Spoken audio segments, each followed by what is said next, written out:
Ito po mga kapatid, let us pray. Lord, sa oras po na ito, Panginoon, we just want to thank you, God, sa kabutihan po ninyo, Panginoon, sa buhay po ng bawat isa po sa amin. At panatag po kami, O God, that you are a God na nandyan, Panginoon, sa inyo pong trono, O Diyos, and you will rule, O God. You will be praised sa gabi po na ito. At dalangin po namin na ang inyong pong salita, O Diyos, ay tunay na magturo po sa amin, mag-encourage sa amin, magpalakas sa amin, Panginoon, at magbigay sa amin, O Diyos, ng kapanatagan, O Diyos, at kagalakan, Panginoon, knowing that you are the God na higit na makapangyarihan kaysa kahit na sino pa man. Ama, sa oras na ito, bilangin po namin ng inyong pong salita ay tunay na maipahayag, Panginoon, sa kalagitnaan ng bawat isa po sa amin. At madakila ka, Ama. Sa inyo po lahat ang papuri ko sa salamat sa pangalan ni Jesus. Amen. So, ito po mga kapatid, tayo po ay magpapatuloy sa ating pong pag-aaral dito po sa libro ng Mateo. Sa libro ng Mateo, at nandito na po tayo sa chapter 13. So kung titignan po natin, from chapter 1 until chapter 12, ay gusto pong ipakilala ni Mateo itong ating pong Messiah, ano na ang ating Panginoong Jesus. Pero the more na nire-reveal po niya, diba, the more na pinapakilala po niya ang Panginoong Jesus as King, nakita po natin na lalo at lalong tumitindi, diba, yung galit ng mga Pariseo, ng mga Sadduceo, sila po yung mga religious leaders during Jesus' time. At nakita po natin na sa mga pagitan po ng mga chapters po na ito ay wala pong ibang ginawa ang Diyos kundi ang Panginoong Jesus, kundi ang magturo ng patungkol po sa kanyang kingdom. Pero nakita po natin na ang response po ng mga tao ay condemnation at hindi po pagtanggap sa Panginoong Jesus. Sino po sa atin mga kapatid yung farmer? Si Brother Bernie, si Brother Ares, si Sister May Grace, Sister Irene, Sister Tess, hindi. Pangingisda. Pangingisda. Sister Emily, business. Si Lola B. Wala kami farming. Business din. Business, Si Nainin pa, farming din. Nagsasaka. Farming, sa pagsasaka. So we can relate dito po sa sa chapter 13, talinhaga, sabi nito, tungkol sa mga asik. Actually, hindi na ito mahirap i-interpret sapagkat meron na po siyang sariling interpretation. Ang Diyos mismo yung nagbigay, di ba, ng sarili pong interpretation, di ba, ng scripture. At sabi dito sa verse 1, ang araw ding iyon, so this is a continuation doon po sa chapter 12, na kung tuturo po itong si Jesus, tapos pumunta po yung kanyang yung kanyang ina, at saka yung kanyang mga kapatid. So, ito po yung setting, ito po yung place na makikita po natin dito. So, it is a continuation. Sabi doon, noong araw din iyon, so hindi na, it's the same day. Hindi na kinaumagahan o kinagabihan. Hindi ganun yung presentation ng scripture sa atin sa pamamagitan po nitong si Mateo. Sabi dito, nung araw ding iyon, si Jesus ay lumabas ng bahay Yan. Si Jesus ay lumabas ng bahay at naupo sa tabi ng lawa. Sa tabi ng lawa. Siguro nagnuni-muni. May mga gano'n. Kaya, di ba, kung minsan nalulungkot tayo, di ba, pumunta tayo sa gilid ng dagat, naglalakad-lakad, di ba, may mga ganong instances, ano na, o kaya sa Taiwan kasi, hindi dagat yung pinupuntahan para mag-refresh, kundi sa mga kabundukan. No? Magaganda po yung bundok nila, di ba, Lola B? Yung mga galing ng Taiwan. Magaganda yung mga bundok nila, tapos may mga, yung mga fish ponds sila, di ba, yung mga ganun, maraming mga kulay ng isda, di ba, Sister Emily? Mga galing Taiwan. Hindi ka galing ng Taiwan? Sito muna niya nga. Saan siya? Sa syudad siya. Pinas. Ha? Ex-Pinas daw. Ex-Pinas ka. Ayun, may mga... Sa Pinas naman, ang pinupuntahan natin ay mga malls. Di ba? Mga resort. Mga ganon. Tapos ngayon, mga farm. Diba? Marami na kasi yung mga nag-develop ng kanila pong mga agri-tourism farm. No? So si Jesus, nakita po natin, sabi niya dito, di ba, lumabas siya ng bahay, naupo siya sa tabi ng lawa. Saan lawa to? Yung lawa ng Galilea.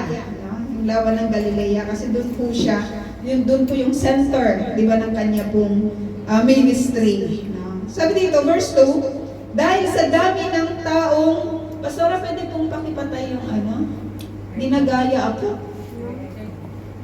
Yan. Nahuhuli siya eh. Yan. Dahil sa dami ng taong lumalapit sa kanya, so maraming pumupunta, no? Maraming nakikinig, maraming, alam mo yon, kasi si Jesus naman ay full of wisdom. Napakasarap lang siguro niyang kausapin. And yung lagi po niyang tema is about the kingdom of God. So laging yun po yung tema ng kanya pong mga itinuturo or sinasabi. No? Naka-encounter na po ba kayo ng mga tao na ganon? Na sa tuwing kakausapin po ninyo sila, hindi nawawala yung patungkol sa Lord or yung patungkol sa kingdom ng Lord. Na kahit dun po sa mga small things na nakikita sa paligid man, di ba, or everything, they can connect it to yung spiritual truth. No? May mga ganun po na mga tao sa kapanahunan po na ito. No? So hindi lang sa panahon po ng Panginoong Hesus, pero kita po natin na ang lahat ng mga tunay na sumusunod po sa Panginoon, wala silang ibang language kung hindi ang kingdom ng God. Diba? Wala silang ibang kinikwento, diba, sa buhay po nila, maliban doon po sa connection ng kanila pong pagiging lingkod ng Diyos. At ang laging tema po nila is about the kingdom of God. Yung mga totoong sumusunod at tunay na naglilingkod sa Diyos. Kasi isa lang yung focus nila, diba, yung kingdom ng Lord. So maraming tao yung pumupunta doon, sabi niya dito, dahil sa dami ng taong lumalapit sa kanya, sumakay siya sa isang bangka at doon naupo. One thing that I love from the Lord, mga kapatid, is katulad ng kanyang sinabi, lahat ng lumalapit sa kanya ay hindi niya itinataboy. Lagi po siyang may availability pagdating sa kanyang oras. So anytime na pumupunta po yung mga tao, gabi man yan, araw man yan, di ba, lagi po siyang available. So kung titignan po natin, di ba, katatapos lang niyang magturo, di ba, dito po sa mga verses na una po nating napag-aralan, sa mga unang chapters nating napag-aralan, so sabi niya, pumunta siya, lumabas siya doon sa bahay, pero hindi siya tinantanan ng mga tao. At nakakatuwa, sapagkat sa dami, sabi dito ng tao, ay sumakay siya sa isang available na bangka at doon po siya naupo. Hindi niya ginamit yung bangka po na yon upang tumawid sa kabilang ibayo. Iwanan po yung mga tao. ang nakita natin sa Panginoong Jesus, He really loves people. He really loves people, ano? At meron po talaga siyang panahon. Ewan ko po sa inyo, sino po sa inyo yung may talent na makinig at talent na magsalita? Di ba? Karamihan, ano? Karamihan ay makikita po natin na meron po yung mga gustong magsalita, kaya nga minsan sabay-sabay tayo, di ba? Sabay-sabay tayo sa pagkukwento kasi we wanted also that our stories will be heard, di ba? Pero iilan po yung may talent na makinig. Iilan po yung may mga ganong pasensya ano sa pakikinig. Pero ito po yung mga tao na nakikita po natin that they wanted to hear from the Lord. Gusto po ba ninyong makinig din sa Panginoon? Sabi nito, tumayo naman sa dalampasigan ang mga tao at sila'y tinuruan niya ng maraming bagay sa pamamagitan ng mga talinhaga. Sa pamamagitan ng mga talinhaga o ng mga parables. So bakit parables yung kanyang ginagamit? Bakit ang plano ng Diyos ay parables siyang mangusap? Kanino? Hindi sa mga disciples, kundi sa mga taong nandun. Kundi sa mga taong gustong makinig, di ba, sa kanya, no? Maliban dito po sa mga disciples. At itong talinhaga, mga kapatid, ano sa pagkakaunawan nyo yung tungkol sa parable? So sa talinhaga.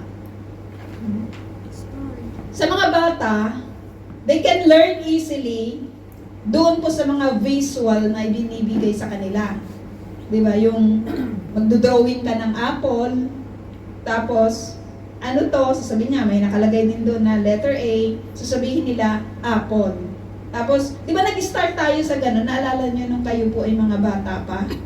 No, year 1980, secret, no? Naalala niyo, di ba? Sa kapanahunan namin, ewan ko po doon po sa mga bago na, meron kaming abakada na ano, yung talagang mahal ko lang talaga yung abakada na yon sa kapanahunan na yon. Kasi talagang meron, naabutan nyo yon, Sister May Grace? Yung abakada na ganon? Ha? Yung maliit na parang notebook na nandoon lahat kung paano ka magsulat ng letter A, letter B, tapos may mga pictures din. Di ba? Hindi na naabutan. Si Brother Bernie, naabutan mo? Hindi ba? Naabutan niya. Bata pa kasi si Sister May Grace. ABC. ABC yung amin. Tapos may Trinity. Abakada ng mga panahon. Mas ano na siya, mas bata siya kasi, ano. At, di ba natututo yung mga bata sa ganon? Kasi sa mga teachers dito, Sister Irene, di ba? Tinuturo yon, di ba? Kahit sa pagtuturo sa mga bata, may mga visuals tayo, di ba, na ginagamit. So, ang parable is a thing na kung pwede mo siyang i-compare or to help you to illustrate something. So, ginagamit ito ng Lord for in short, ito ay earthly story, totoong story na binibigay ng isang nagsasabi po nito with heavenly meaning. So yon, gusto ng Lord na ganun po siya mangusap, di ba, sa mga tao. Take note, sa mga tao na nandudoon ano, sa kapanahunan po na iyon. So ano yung parable na iyon? No? Yung parable na iyon. Sabi nito, very familiar na kasi sa atin ito, di ba mga kapatid? Ilang beses na rin po natin itong napakinggan. Pero maganda na sa mga kapanahunan po na ito ay atin po ulit itong papag-aralan. Sabi nito, may isang magsasaka. So magsasaka, sabi nito, magsasakang lumabas upang maghasik. So yung tao po na ito, ang kanya pong trabaho ay pagsasaka. So alam natin na tayo pong mga magsasaka, before ng pagtatanim or pagsasabog, di ba, ng mga binhi na atin pong itatanim, marami pong preparations yung ginagawa. No? May mga magsasaka na bago po sila magtanim, 1 month before, kunyari sa palay, ito ay napakinggan ko lang sa mga magsasaka, 1 month before na mag-prepare sila ng yung soil preparation po nila, kinukultivate na nila yung lupa. Para, ang katwiran po nila, para doon po sa mga damo, di ba na nandoon po sa lupa, ay mabilad po ng araw. Mabilad ng araw, mamatay. So after that, ay kukultivate ulit sila ng lupa. Di ba? Para naman doon po sa preparation ulit. Pero may mga magsasaka na isang traktor na lang, tapos susundan ng rotavator, kung ito po ay palay, ewan ko po sa sibuyas, no? Tapos magtatanim na sila. But before that, I'm speaking sa palay, di ba mga kapatid, sa atin po na mga magsasaka sa palay, bago pa prepare yung mga soil preparation, naka-prepare na po yung punla. Maliban na lamang kung ito po ay sabog tanim, no? Pagsabog tanim, for those of you who are not a farmer, yung ibababad po yung binhi ng magdamag, ibababad yung palay ng magdamag, tapos saka siya isasabog, no? Hindi na ipupunla, kundi direct seeding na, 'di ba, yung kanila pong ginagawa. Pero ngayon marami ng high-tech, 'di ba? High-tech na na mga gamit sa pagsasaka, no? Marami na po. Sa kapanahonan na 'yon, merong isang character ng sinasabi ay isa siyang magsasaka. So lumabas siya upang maghasik. Madali na lang din i-interpret kung sino ito pong magsasaka, sapagkat sasambitin din ng mga susunod po na mga talata na ang magsasaka ay nire-represent po niya si God. No? Si God po yung magsasaka, at yung kanya pong inihahasik na binhi, sasabihin po dito is the word, di ba? Is the word ng Lord. So meron po siyang ihahasik, no? Merong isang sower. Makikita natin dito yung mga character na si God, di ba? Yung sower, yung seed, at saka yung soil. So tatlo lang yung makikita natin dito, yung sower, yung seed, at saka yung soil, no? So sabi dito, sa kanyang paghahasik ay may mga binhing nalaglag sa tabi ng daan. Sa tabi ng daan. So kung ang setting mo, di ba, I don't know, even siguro sa, anong tinatanim nyo, Brother Aris? Palay din? Sila Sister Irene ay marami, may sibuyas, may mani, bawang, luya, sili, talong, marami sila, Sina Sister May Grace palay din, Sina Pastora palay din. Sina Inayin pa palay din. Brother Bernie is palay, mais. Grapes?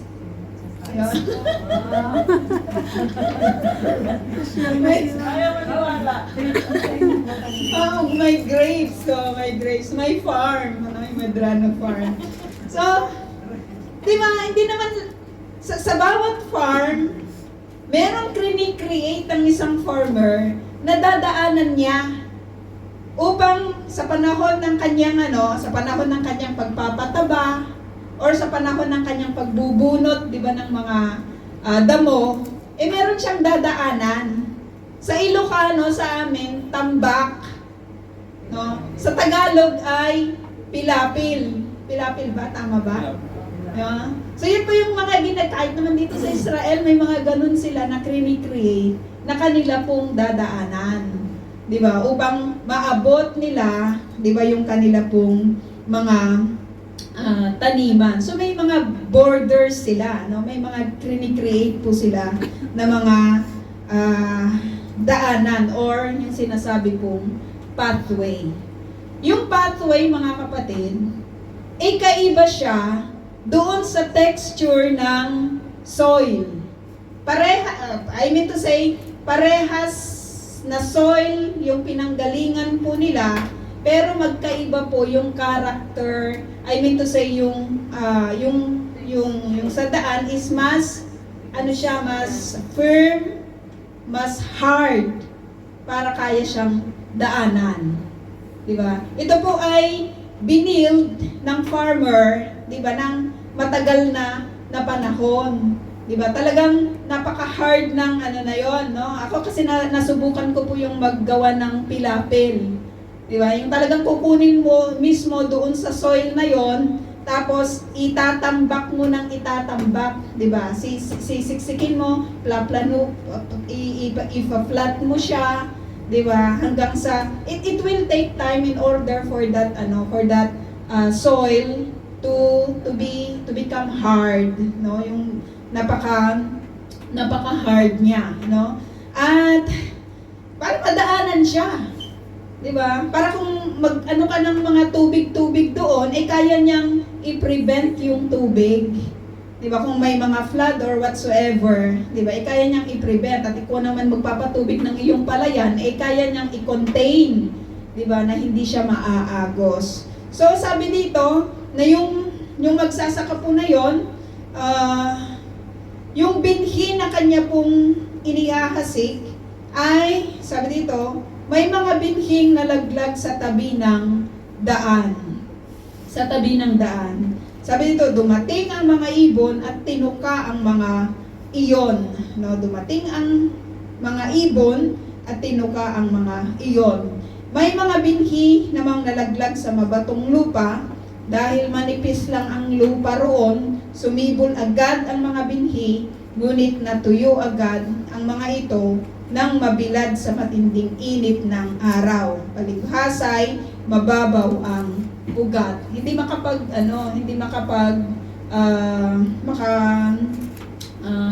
makapag-penetrate, 'di ba, yung mga ugat doon sa ilalim po ng lupa, sapagkat sabi nga po dito, mabato po yung lupa.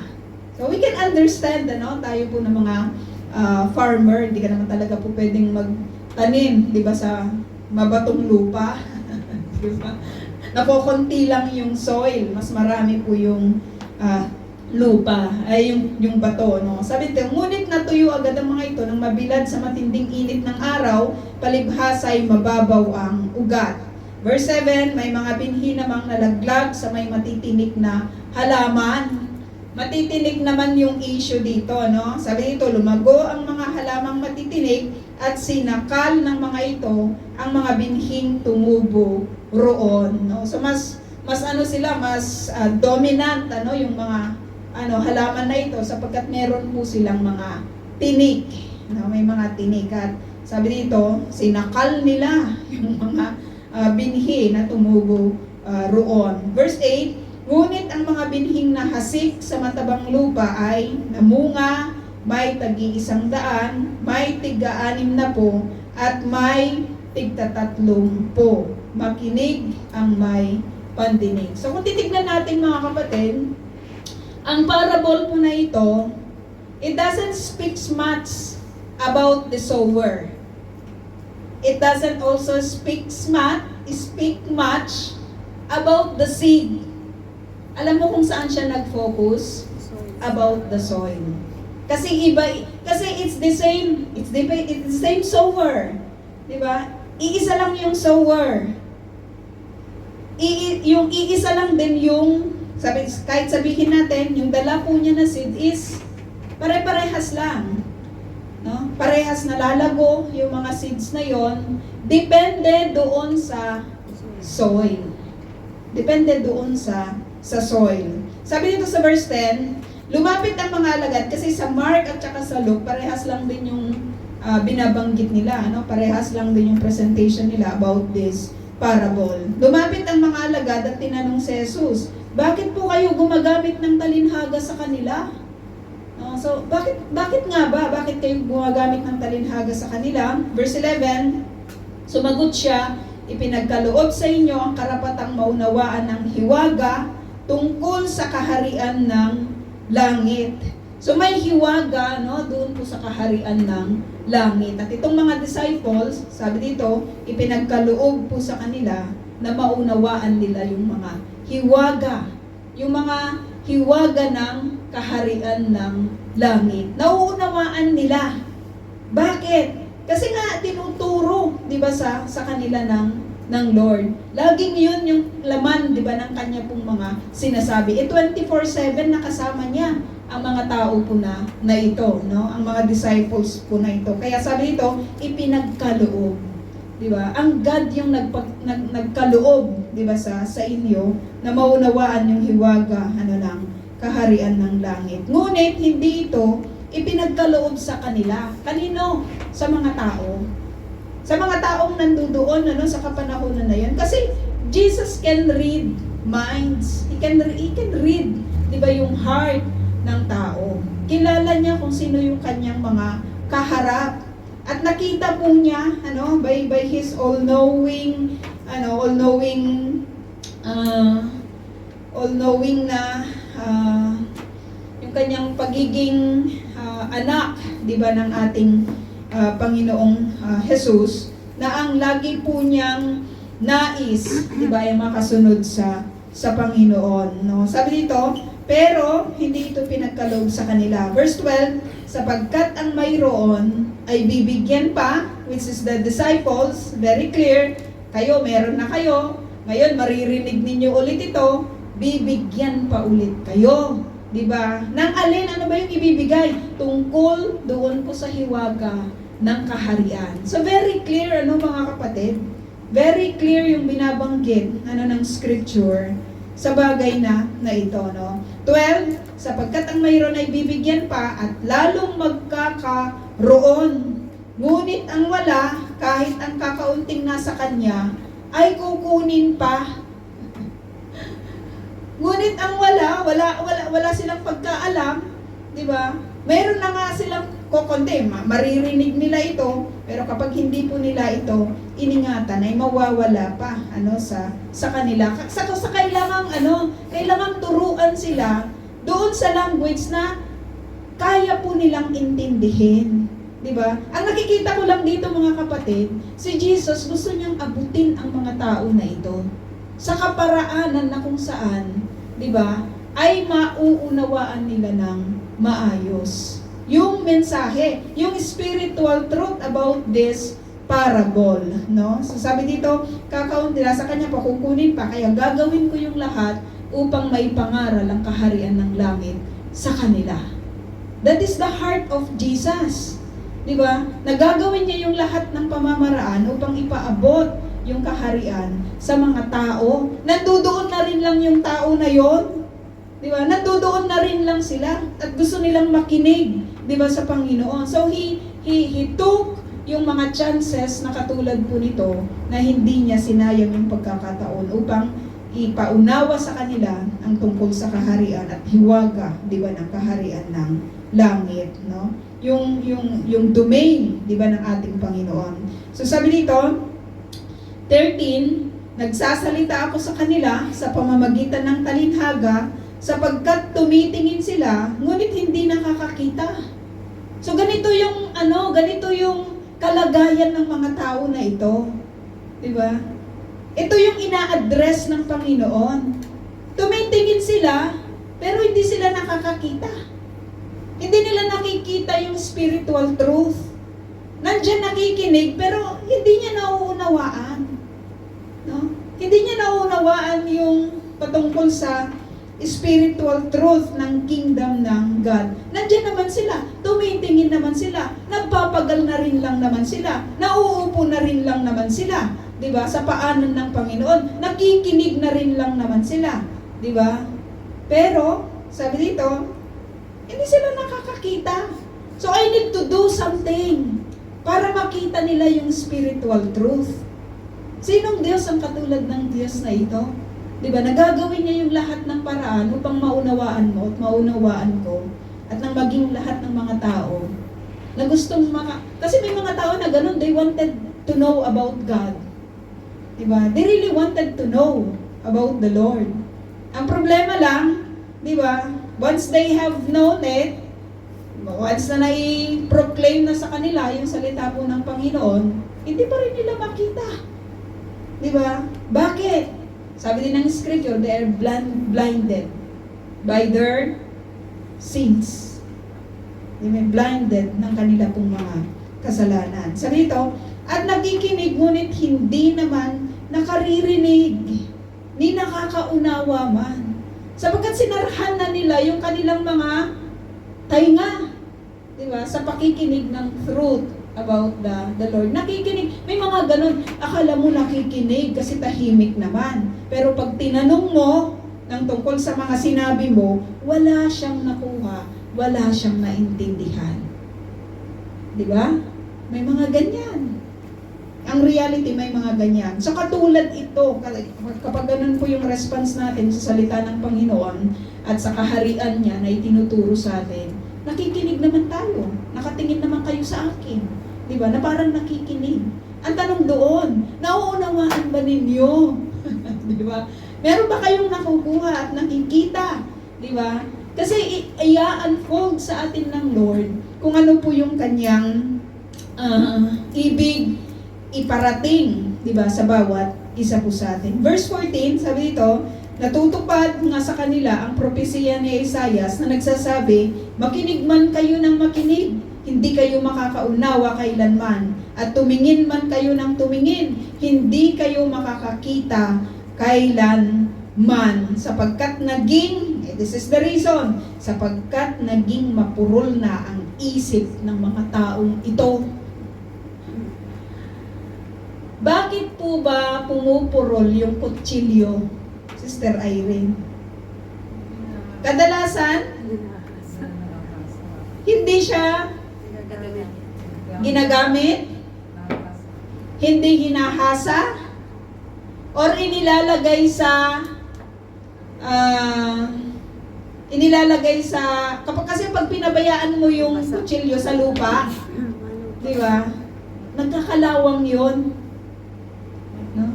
So, sinasabi ng Lord dito, mga kapatid, mapurol na kasi yung isip nila, ayaw nilang hasahin, ayaw nilang mag-aral, di ba? Ayaw nilang makinig, ayaw nilang tumingin. Di ba? Ako kasi hindi ako naniniwala sa taong bobo. Di ba? Hindi ako naniniwala.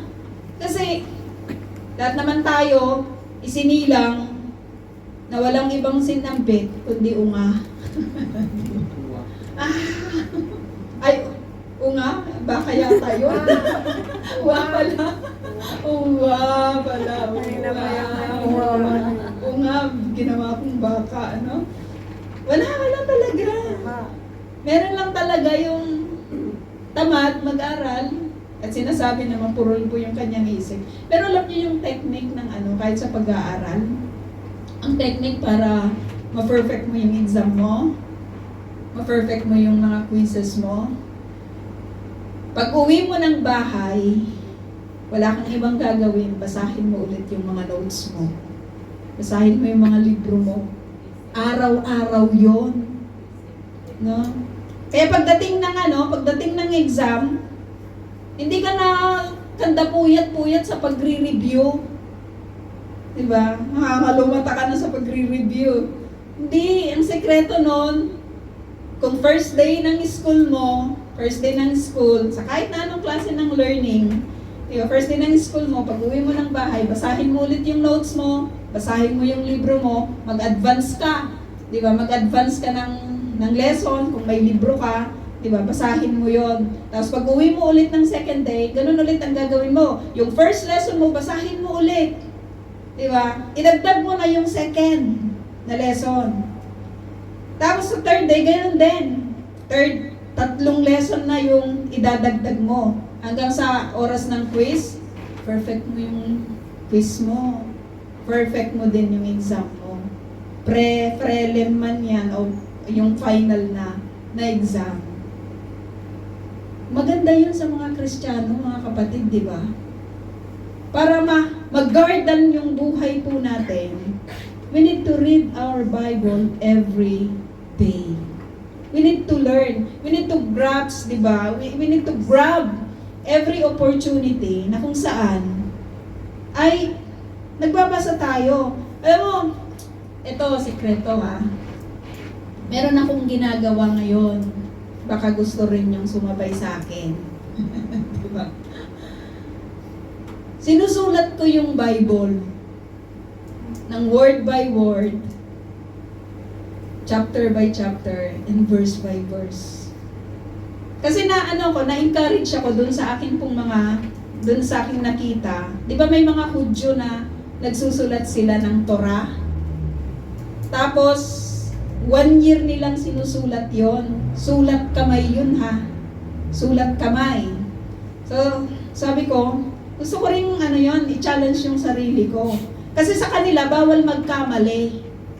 Bawal magkamali eh. Mahal yung papel noon. Nagtanong ako ang mahal-mahal ng papel kasi gusto kong sanang bumili ng ganon. Yung naka-roll na papel na ginagamit nila sa yung pagsusulat nila ng Torah. Pero ang mahal pala noon. Napakamahal. So sabi ko, mag-start na lang ako sa notebook. Nagpabili ako kay Pastora ng notebook. Alam mo kung ano yung binili niya para sa akin? The same paper as the paper na ginagamit nila sa pagsusulat ng Torah nila. No? Ang ganda-gandang sulatan, no? So sabi ko, pero ang kaibahan lang mga kapatid, 3 beses na yata akong nagkamali. Di ba, sa pagsusulat. Sabi ko, ang hirap pala. Ang hirap palang isulat 'yon. Pero alam nyo, ang gandang mag-aral pag ganon. Kasi habang sinusulat mo, naaalala ng isip mo. 'Di ba? Binabasa mo, maraming inputs eh. Nagsusulat ka, nakaka-capture ng isip mo, binabasa ng bibig mo. So wala nang reason talaga upang, sabi ko, ang ganda-ganda lang talaga, nasa chapter 7 na ako ngayon ng Genesis, pero ang dami kong nakita doon na hindi ko nakita nung ako po ay nagbabasa lang o kaya nagta-type lang sa computer. Kasi word by word, isusulat mo yun ng maayos. Diba? Isusulat mo ng maayos, so habang isinusulat mo yun ng maayos, ang daming revelation ng Lord na magaganda about His Word. No, i-try nyo, no? Yung paghihirap, yung sakripisyo. Lahat naman ng learning, you need sacrifice. Diba? Kasi kapag itatype mo lang, oo, nandun na yon, pero iba kapag pinaghirapan mo. Diba? Iba yung dating kapag pinaghirapan mo. So sabi dito, sapagkat naging mapurol nagiging mapurol ang isang bagay kapag wala ka ng eagerness, di ba? Na maging tumalino or maging matalim ulit, di ba? Yung isip, no? So po pwede, kapag ganun po yung nangyari sa dito, kapag mapurol na, mahirap ka nang makarinig. No? Mahirap na makarinig yung kanilang tainga kasi mapurol na nga. Ibig sabihin nun, ayaw na nilang makinig. Ayaw nilang dagdagan yung kanilang mga naririnig or napapakinggan. Ano? Sabi dito, ano pang ginawa ng mga tao na ito? Ipinikit na nila ang kanilang mga mata. Ayaw na nilang tumingin. Ayaw na nilang makita. Ano ba yung sinasabi ng Lord dito? It's about His kingdom, kapatid. Diba? Ito yung gusto niyang ipakita, ito yung gusto niyang ituro, di ba, sa kanila, pero ayaw na nila. Kayo po, gusto po ba ninyo, mga kapatid, yung patuloy na pag-aralan ng kingdom ng God? Walang ibang habang tumatanda ka, habang tumatanda ang tao, doon lang talaga niya malalaman yung kahalagahan ng eternity. Kasi palapit na siya ng palapit Palapit na siya ng palapit sa kanyang retirement, no? Sabi dito, kung gayon, sana'y nakakita ang kanilang mga mata, sabi dito, nakarinig ang kanilang mga tainga, nakaunawa ang kanilang mga isip, at kung nangyari yon, sabi dito, di sana, nagbalik loob sila sa akin.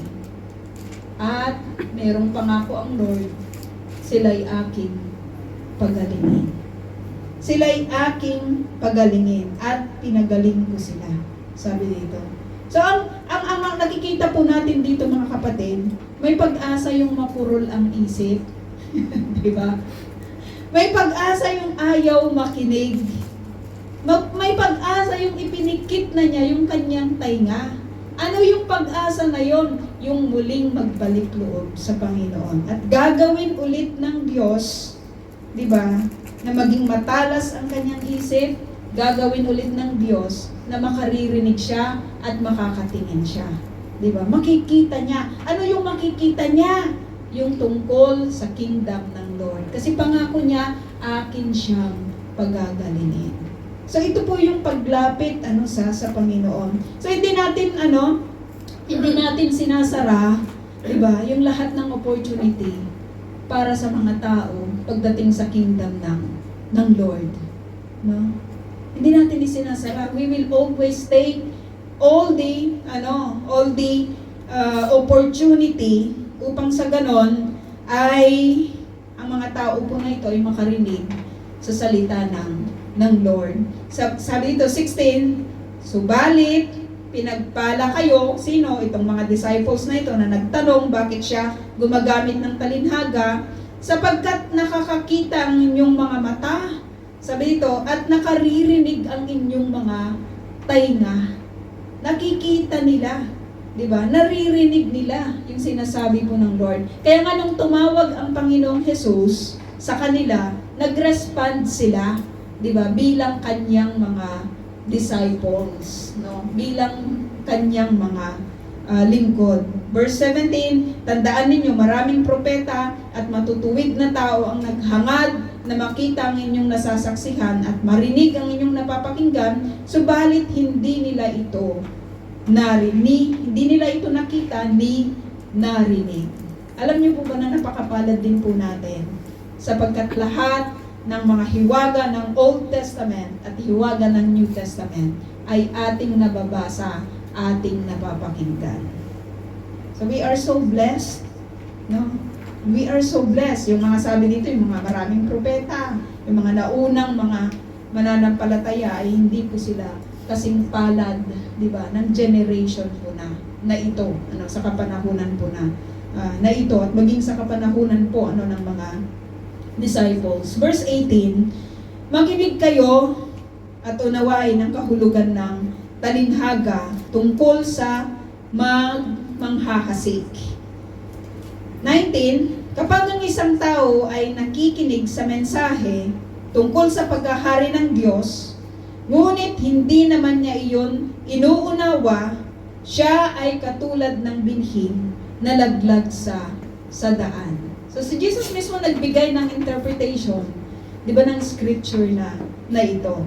Sabi niya, kung hindi ka nakikinig at hindi mo inuunawa yung salita ng Diyos, yung mensahe tungkol sa paghahari ng Diyos, katulad ka ng binhi, di ba, na nalaglag sa daan. Hindi mapakinabangan. Hindi tutubo yung binhi na yon sapagkat napaka-hard, di ba, ng soil na nandoon. At ang tanging mangyayari lang sa binhi na yon ay makikita po ito, di ba, ng mga dadaan. Aapak-apakan lang yung binhi na yon at hindi rin siya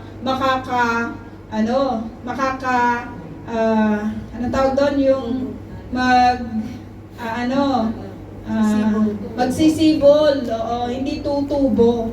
Kasi apak-apakan lang yun, di ba, ng mga dadaan doon.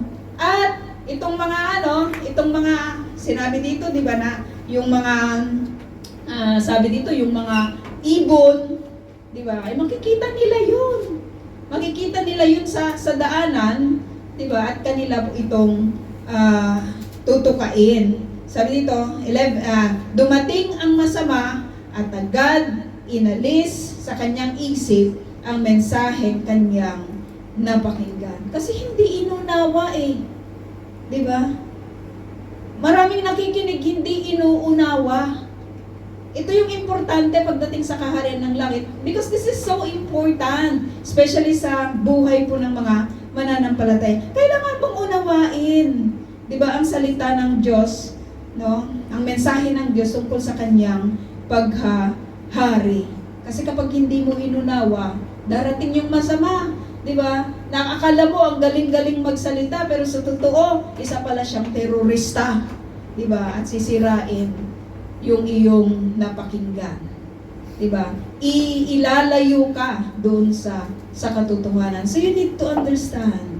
We need to understand, di ba, yung mensahe ng Panginoon. 20, sabi dito, ang katulad naman ng binhing nalaglag sa mabatong lupa ay ang taong nakikinig lahat ito, mga kapatid, nakikinig ito. Lahat ito, nakikinig, sabi dito, ng mensahe na kaagad masayang tumatanggap nito. Diba? Ang saya-saya niyang, ang saya-saya niya. Pag nakakita na po ba kayo ng ganon? Na kapag nandyan yung salita ng Lord, may amen ng amen. Diba? Ang saya-saya niya, pumapalakpak pa siya. Diba? At kapag pinag-pray mo siya, talagang todo luha pa. No? May mga pa nga yung mga nag-faint ng dahil po sa kanilang emotions. Isa sa mga makita po natin dito, yung emotion, it will not save you. Kaya pakiramdaman mo, may mga nagsasabi din na ito yung nararamdaman ko malakas yung kutob ko diba? Karamihan sa mga kutob, mga kapatid, yung mga kutob na yan ay deceitful.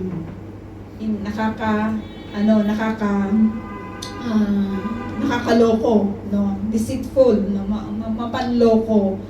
Sabi dito, ngunit, ito, masaya siyang nakikinig. Yung isa, hindi inuunawa ang salita ng Lord. Ito naman, saya-saya niyang tumanggap, di ba? Sa mensahe ng Lord tungkol sa kanyang kingdom. Ngunit, hindi tumitimo ang mensahe sa kanyang puso. Hindi naman siya hindi siya, ano ba yung other term ng tumitimo? Nagsisink. Hindi siya nagsisink, hindi tumatagal, walang ugat, sabi dito, sa kanyang sarili. Yung salita ng Lord. Masaya lang siya. Siguro, yung preacher, ang dami niyang mga kwinentong joke. Maraming ganun Ako umattend ng isang pagtitipon noon. Wala akong naalala sa kanyang sinabi maliban doon sa ibon na lumipat tapos biglang nahulog, nagtawanan yung mga tao. Yun yung naalala ko. 'Di ba? Yun yung naintindihan ko. Kasi wala namang content yung kanyang sinabi. Kumbaga nagkwento lang siya ng kung ano-ano. Marami siyang mga illustrations ng mga kwento, yung mga nagpapatawa ng mga preachers. Diba? Hindi ko naman sinasabi na hindi po maganda yung pagpatawa, mga kapatid. Pero mas maganda, siguro, na katulad po ng ating Panginoong Yesus, kahit gumamit po siya ng talinhaga, ay meron pong spiritual truth. Diba? Na gusto po niyang iparating. Sabi dito, hindi tumitimo ang mensahe, hindi nag-uugat ang mensahe. Saan? Sa kanyang puso. Kaya, anong magiging reason nito? Kasi hindi ka masaya ka lang tumanggap, pero hindi ka na-touch. Hindi.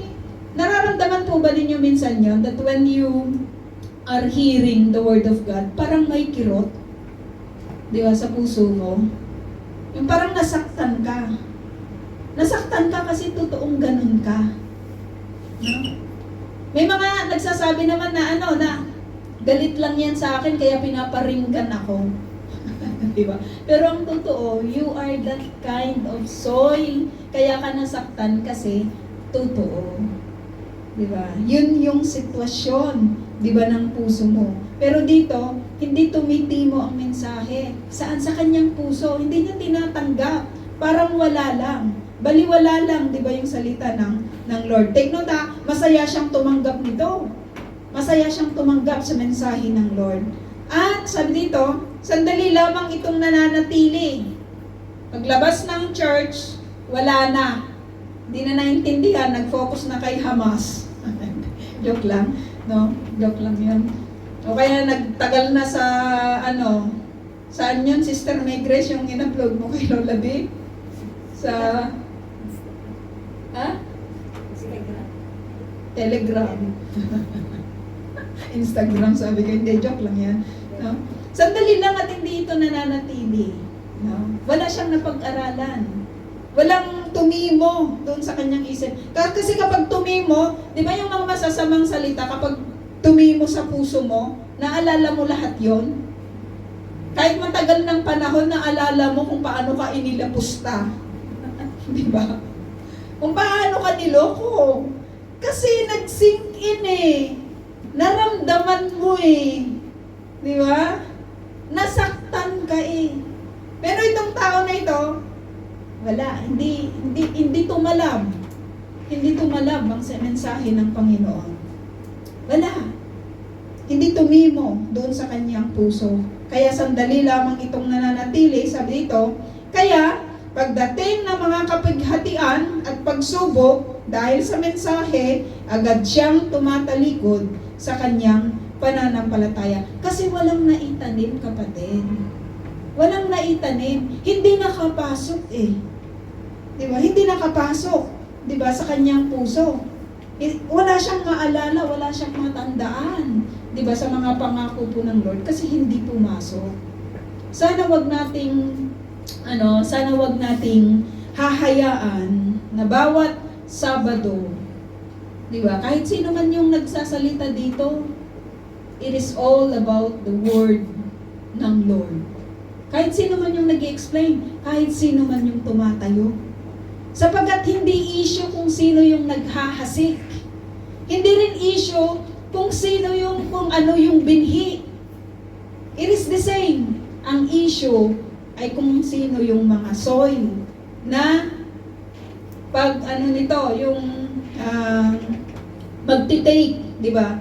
Doon po sa binhi. Ang binhi namang nahulog sa may matitinik na halaman ay mga taong nakikinig ng mensahe, nakikinig din ng mga ito, ngunit dahil sa pagkabalisa, di pa nga natatapos ang service check sa kanyang phone, baka may tawag si Ima. Di ba? May tawag si Aba, ayan na, tumatawag na. Di ba? Kinukumusta na, no? Ata. Diba? Nasubukan niya na ba yun na hindi ka makapag-concentrate kasi balisa ka kasi baka may magbabaril dyan sa atin sa labas. O kaya may mga corona dyan sa labas. O kaya yung alalahanin mo, yung pamilya mo, di ba sa Pilipinas, ano na yung kanilang ginagawa, magpakabit kayo ng CCTV. Di ba? Para makita ninyo. Di ba? Sabi nga ng mama ko, kwento ko lang mga kapatid. Sabi niya, yung CCTV dito lang sa bahay. Sabi niya, paano kung gagala ako? Hindi mo ako makikita.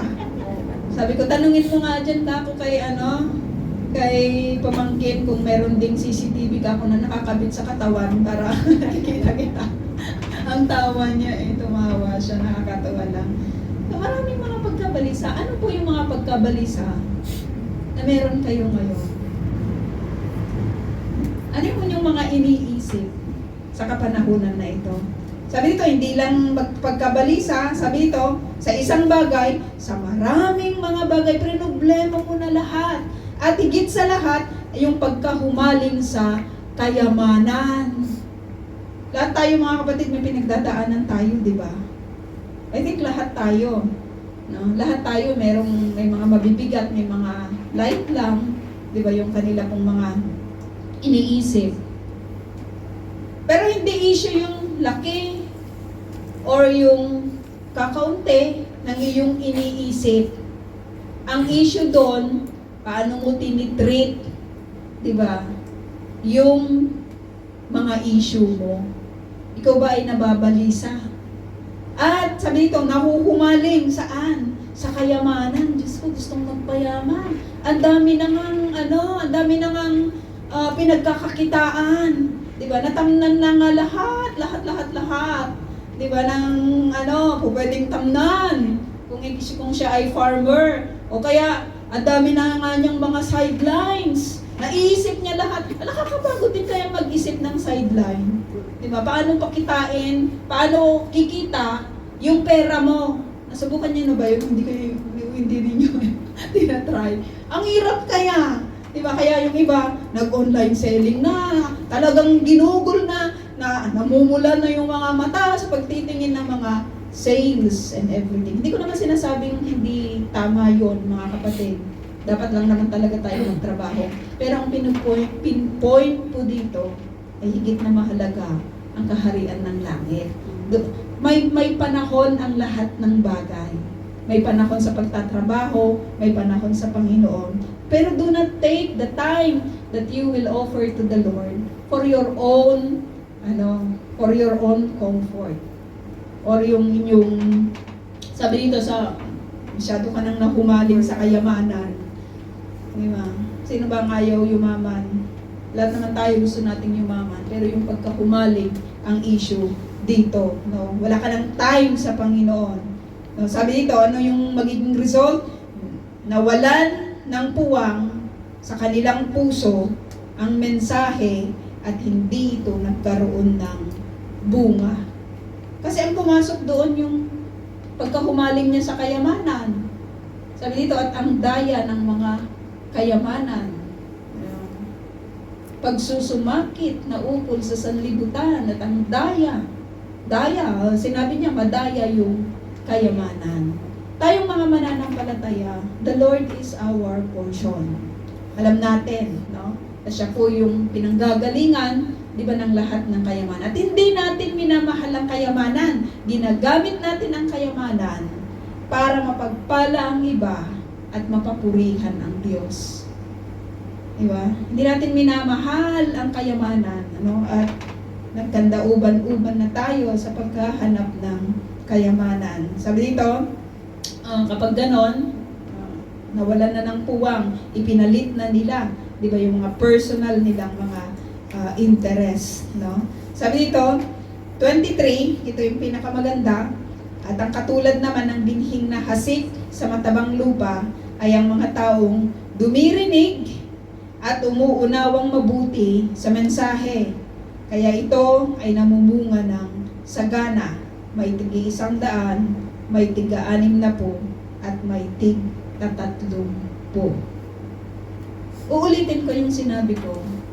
It is not about the sower. And it is not also about the seed. But it is all about the soil. Kasi pare-parehas lang naman ang message. Pare-parehas lang naman yung nagsesend, di ba? Or nagsesend ng message. Wala naman tayong ibang ipinapangaral, di ba? Maliban sa head, di ba, ng church po na ito. Pero nakadepende ang seed doon po sa soil na pupuntahan po niya.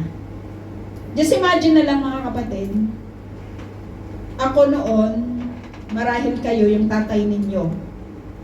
Kasi ako, tumutulong na ako sa mama ko, bata pa lang ako sa field. Nakikitanim kami, nakikigapas kami.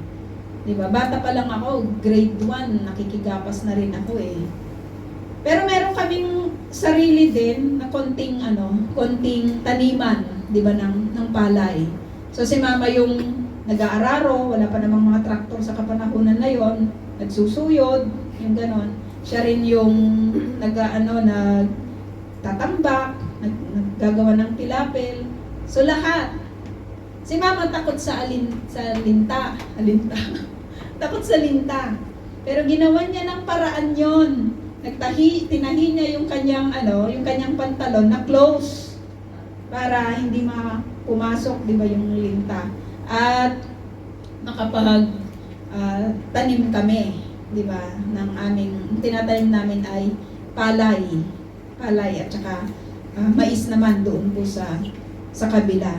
So kapag nagpupunla siya, o kaya pag sabog tanim naman kami, sinasabog niya yung binhi. Tapos ako naman, tumutulong ako. Nagsasabog din ako ng binhi. Yung kamay ng mama ko mas malaki kaysa sa akin.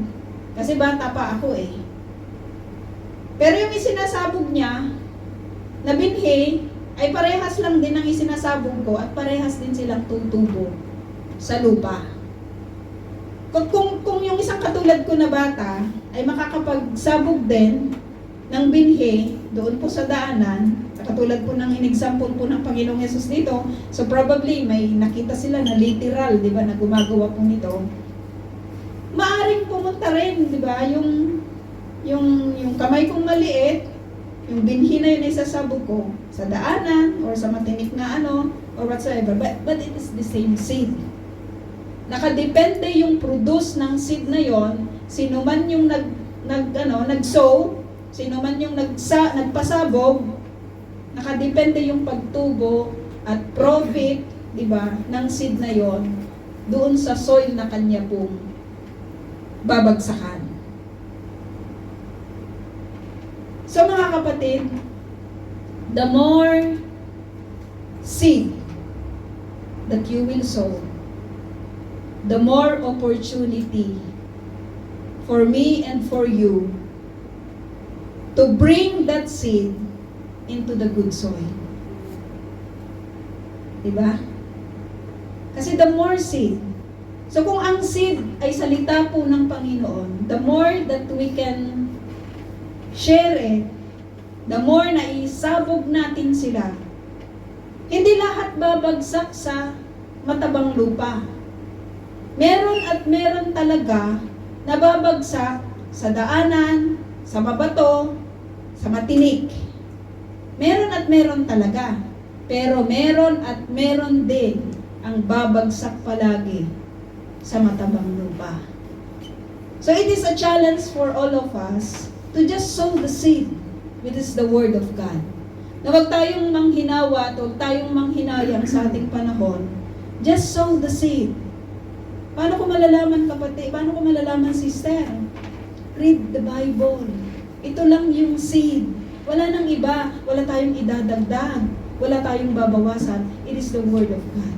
Kasi kapag nakita natin word by word ang salita ng Lord, yan lang yung seed na isosow natin. So the more that you sow, the more na magsasabog ka sa salita po ng Panginoon, asahan mo na yung seed na yon, di ba, ay magbubunga kapag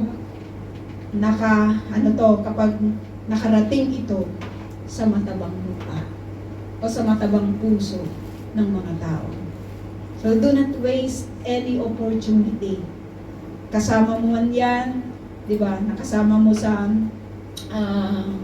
Muadon, di ba? Nakasabay mo sa Sherut, nakasabay mo sa Super, nagtanong sa'yo, di ba? Kung paano pumunta sa ganyan o sa ganito. In every opportunity, just sow the seed. And this is the message for us tonight. Thank you, Lord.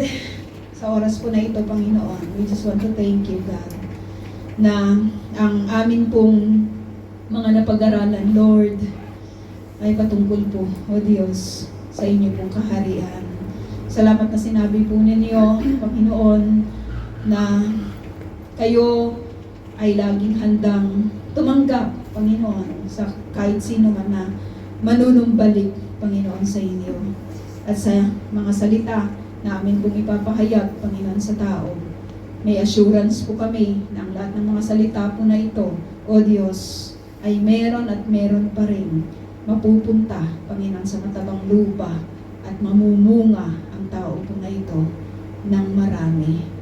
Dalangin po namin, nabigyan niyo po kami ng courage, Panginoon, to do it, O God, para sa inyong glory. In Jesus' name, Amen.